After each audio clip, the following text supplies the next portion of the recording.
So today we're addressing the question of how God, nature, and science are all interrelated. Here with us is Dr. Kenneth Miller of Brown University, and we're going to talk to him about a few things. So, Dr. Miller, do you think that evolutionary science and traditional Christian religious perspective can coexist? Yes, absolutely. I have spent a long time studying these fields, and I'm a firm believer that these two areas definitely can coexist. Why do you think there's so much controversy when it comes to these two topics? Well, you see, in my opinion, what it all comes down to is evolution and religion are pretty emotionally charged subjects. Evolution describes a way that different creatures have developed and kind of, in some people's opinions, takes away from the creation story.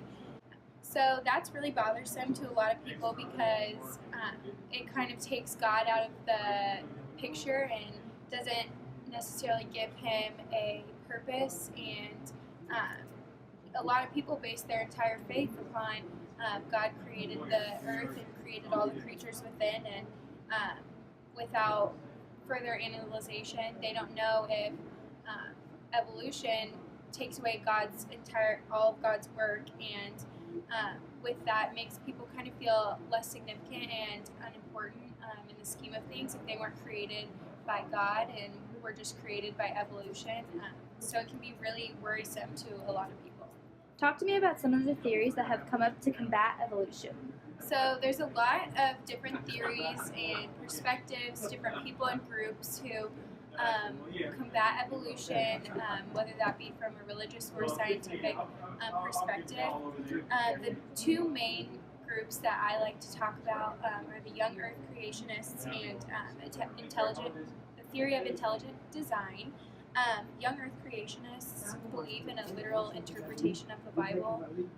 They believe that the fossil record is scientifically incorrect, and they believe that the Earth is 10,000 years old based on a literal chronological timeline of the Bible. And to me, this is just very hard to believe. So the young Earth creationists believe that the fossil record is not a scientific fact about proving evolution. They believe that the fossil record is a result of Noah's flood, and that all of the sedimentation was abruptly caused from this flood. In my opinion, the fossil record is indeed a fact and a definite proof that the evolution did occur and does occur, because one example I find interesting is flowering plants appear much later in the fossil record than plain non-flowering plants, and had this been a result of Noah's flood, this wouldn't be possible.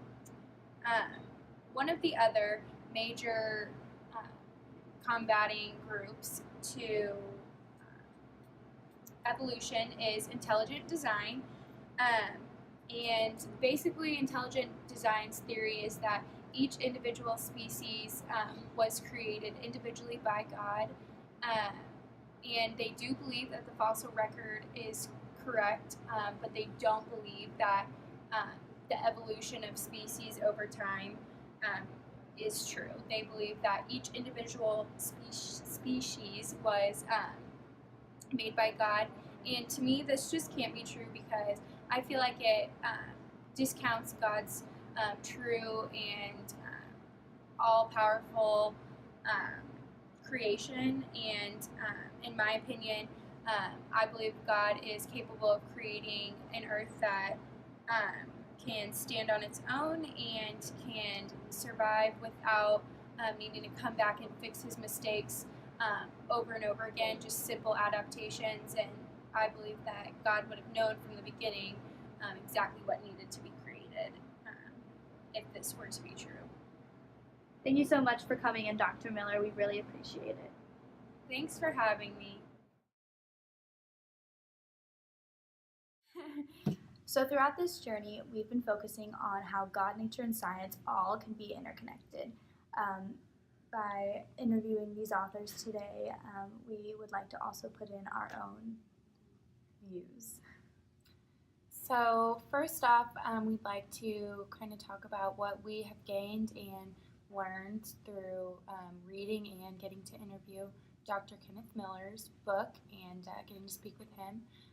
Personally, for me, what I've gained is kind of just a way to combine both evolution and religion. And for me, all through school and all my life, I've kind of learned about both, but totally separate. In school, we learned about the process of evolution, but in church and kind of my upbringing, I learned a lot about the theory of creation and all of that. But at no point have I ever talked about them together. It was kind of like not mentioning the elephant in the room that a lot of times those two subjects don't get along. So I think it was really beneficial for me to see that there are very educated people out there, and people have done a lot of research who do believe that these two theories can coexist, and that kind of gave me some peace of mind and also made me think more about what I truly believe.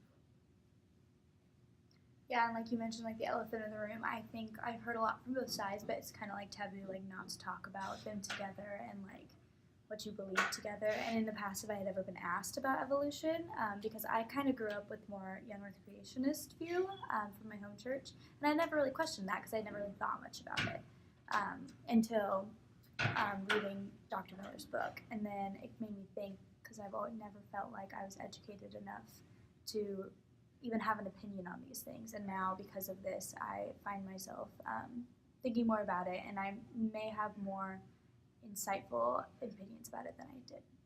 Yeah, definitely. I feel like now, like, I'm able to like make an opinion, just a basic one instead of like a set answer, because like from my experience, I've only really experienced evolution in museums like Smithsonian's and everything, and like religion. I've always believed in both, that there is scientific evolution. I believe in scientific evolution and religion, and I believe in Genesis and everything. I just never knew how to correctly correlate them and make sure that like neither of my views were being stepped on too much by the other. And so I think that this book has really opened up my mind and given me like educational and factual information on how to support my ideas.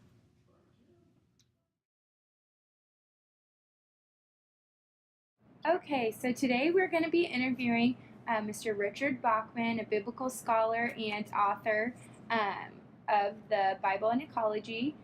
Okay, Mr. Bachman, do you think that by critically reading the Bible, humans can better understand the relationship God intended between humans and the rest of creation?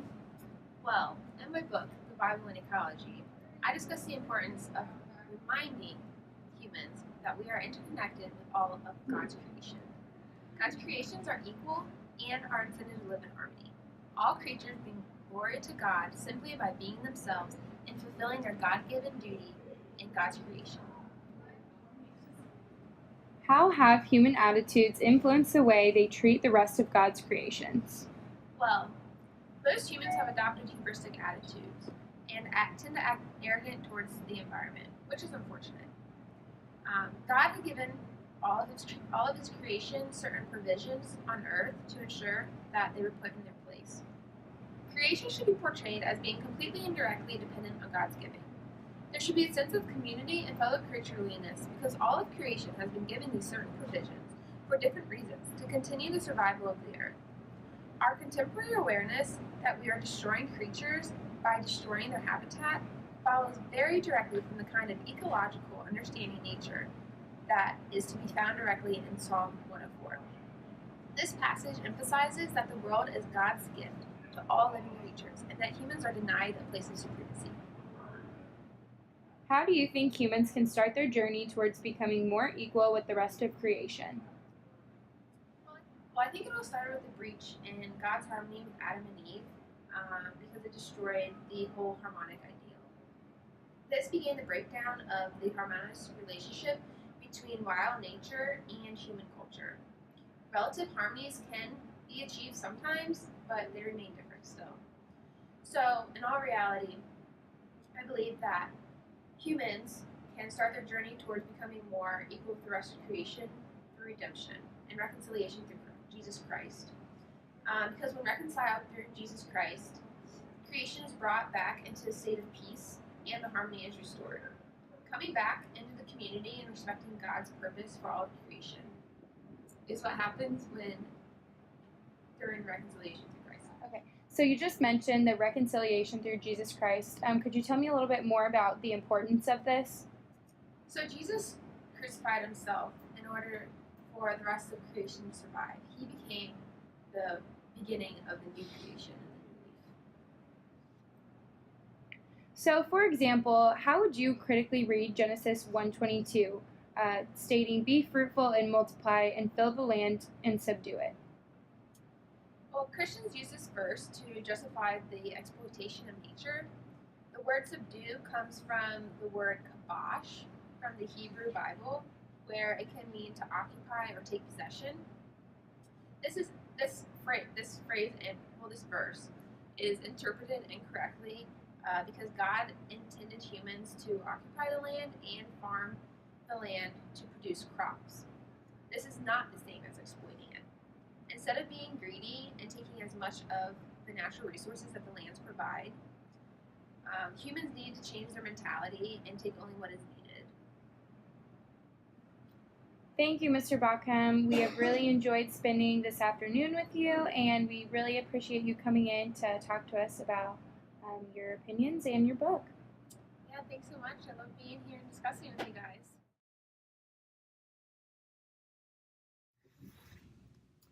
So, from after reading Richard Bachman's book about the Bible and ecology, I feel like I've really gained an understanding of how God has really created all of his creations to be equal, and I think that's something that human society, does not take into consideration. They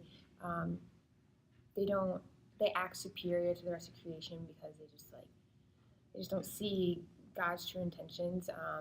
And basically, I feel like I've gotten a better understanding for how humans really need to appreciate the earth. And like people say things about like global warming and everything, how we need to change. Well, like it's just more about it's more than that. It's like the bigger picture of everything. And just in all reality, humans need the environment, and the environment doesn't need us. So it's about time. Like we should just really respect it. And I think it's really cool how in this book we just got like it from a religious perspective. Yeah, personally, I thought it was really kind of scary to realize how far from God's true intentions we have gotten. I guess I feel like in church and a lot of religious lessons teach you to, be kind to others and all those really important moral values. But one thing I really took away from this book was the way to truly praise God is by living the way he intended, which is just using the resources for us to survive and help all of his other creations flourish and not just completely at our disposal. And our society today is so far from that that there's really going to need to be a lot of education and more critical reading of the Bible and interpretation of religion than where we're currently at now. Yeah, and I think the idea of hubris really resonated with all of us. The idea that we're so prideful and humans put themselves above everything else so much. And if you think back to Dr. Miller, this goes along with why people are so scared about evolution from a religious perspective. Because often people see evolution as removing God from the creation process, and that would mean that we aren't special. That would mean that God didn't make humans as his special beings, and we're so full of hubris that is what we want to hear, so that's why we instantly, a lot of times, reject evolution. And that shouldn't be that way. We should understand why we think that is, and we should be open to different ideas, such as evolution. Today we have Rabbi Mecklenburger here to discuss how scientific insights into how the brain works can inform and possibly transform one's understanding of why people are religious and how religious functions in human life. Rabbi Mecklenburger, do you think scientific insights into how the brain works can affect one's understanding of religion? Yes, I absolutely do. There's a lot of brain function that we don't recognize at the conscious level, such as things just as walking or talking. We don't think about all those muscles we have to use, so quite a bit of brain function goes unrecognized. This means that often our actions are influenced by the things that we don't know are quite going on, including our actions that we use religiously. One thing that you need to think about is emotions. The brain releases several different chemicals that lead to the different emotions, and each time a memory is influenced with these emotions, it becomes much more prominent. So different things like religious rituals that have been done year after year are very emotionally charged, which means that the brain remembers these differently, and they can seem like more of a religious experience because of these emotions. In your book, Our Religious Brains, you spend quite a bit of time talking about the soul. What are your views on the different theories of the soul? Well, I believe one of the main views of the soul in these days is the dualistic view, kind of believing that the body is one thing and God adds a soul on that is separate from the body, and after the body dies, the soul can exist outside of the body. I personally have gone through, and by reading the Hebrew Bible and looking at different wording, I believe that this is not the case. In the Hebrew body, the words used when describing what we now call the soul, such as when God breathes life into Adam, is through Hebrew words for breath or respirations. So the Bible actually in these instances is talking about God giving physical air to Adam to make him live. Now we think more of brain function as life rather than necessarily breathing, because you cannot be breathing and still be alive. And so by looking at this connection, it's easy to see that the soul could actually be conscious thought, in fact. Not just any conscious thought, but the love, the creativity, the truthfulness, the cruelty, and other humane emotions and conscious thinking could be what actually makes up the soul. If the soul is the consciousness of the mind, what determines humans' sense of right and wrong? I believe that humans are all born with an inborn sense of what is right and what is wrong. Often there have been studies that show that when asked to make snap decisions, humans will make a decision over whether something is correct or incorrect and not have any explanation for it, but rather just say that's wrong because it's wrong. And a lot of times religious reasons are used, such as, well, that's wrong because God says it's wrong or because the Bible says this or that. But in truth, if you look at how the brain functions and how these snap decisions are made quickly without any rational thought, it's easy to see that these rationalities about religion are added in later. So if we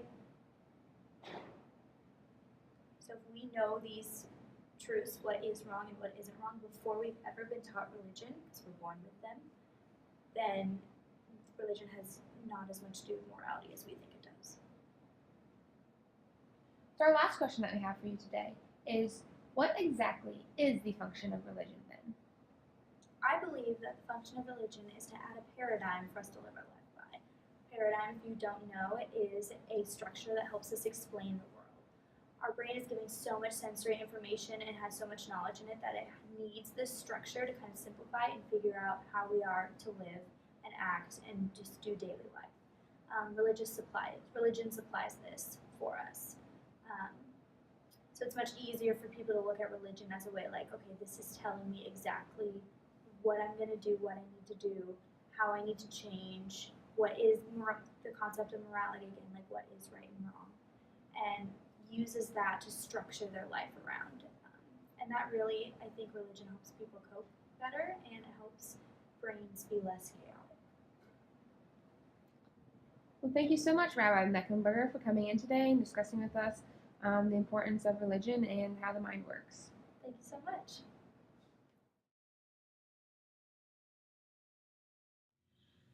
So after reading Rabbi Mecklenburger's book and after having the interview with him, we've all taken into account all of his ideas, and some of the things that we thought were important were the idea of like the sacred ritual, his different paradigms, and the soul. And so with the sacred ritual, it's just something that I feel has had more of an emphasis on me personally.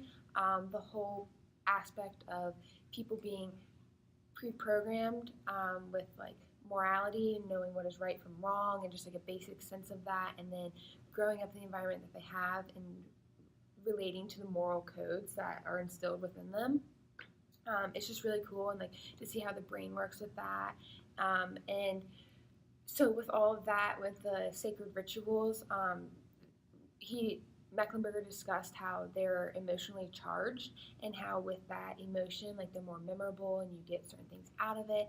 And so I feel like that just enhances the spirituality of everything, and you're able to view religion from like a whole different perspective. Even though God is everywhere at all times, it just like creates more of an emphasis, and I feel like people are able to think that they connect more on a level through those rituals. Yeah, that all comes from brain function and those emotions that our brain puts into those memories to make them special.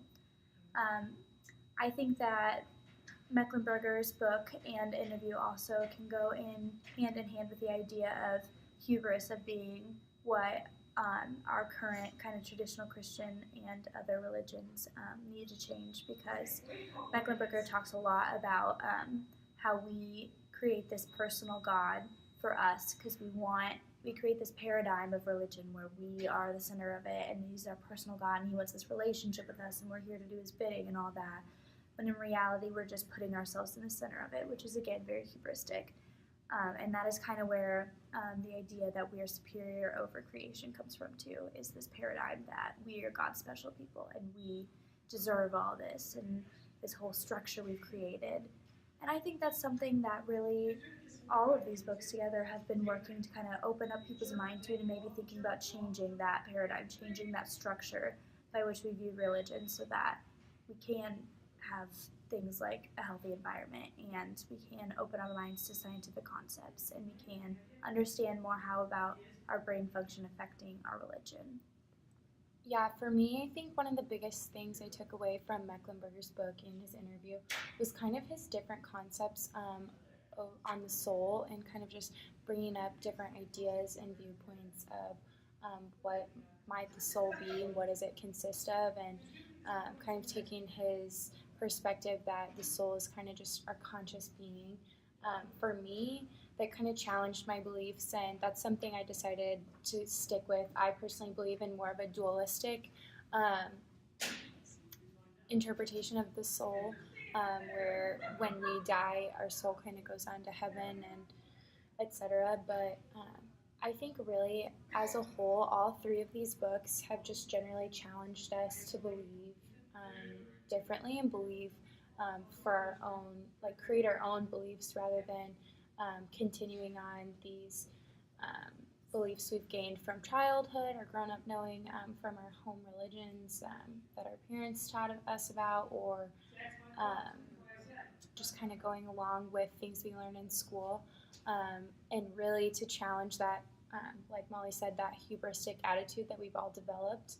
I think kind of as a whole for me, these books have made me think about how I really believe and what I can put science together with religion, and it gives me comfort knowing that there is always more to understand, and there's more out there than just like what you learn in church or what someone tells you, and kind of we can develop that on our own. So I think it's really cool to see all the different perspectives and not just like, and just actually have like factual, more of along the lines of factual information that we can use to like back up our ideas and opinions, instead of just having like, oh, I don't know too much information about that, I can't make a decision. So I think all of us found it really challenged our beliefs, yeah. and kind of challenged our own hubris, our own pride that we have. And I think that's why we wanted to make this film with these interviews of these men, so that more people can be open to the ideas of this challenge.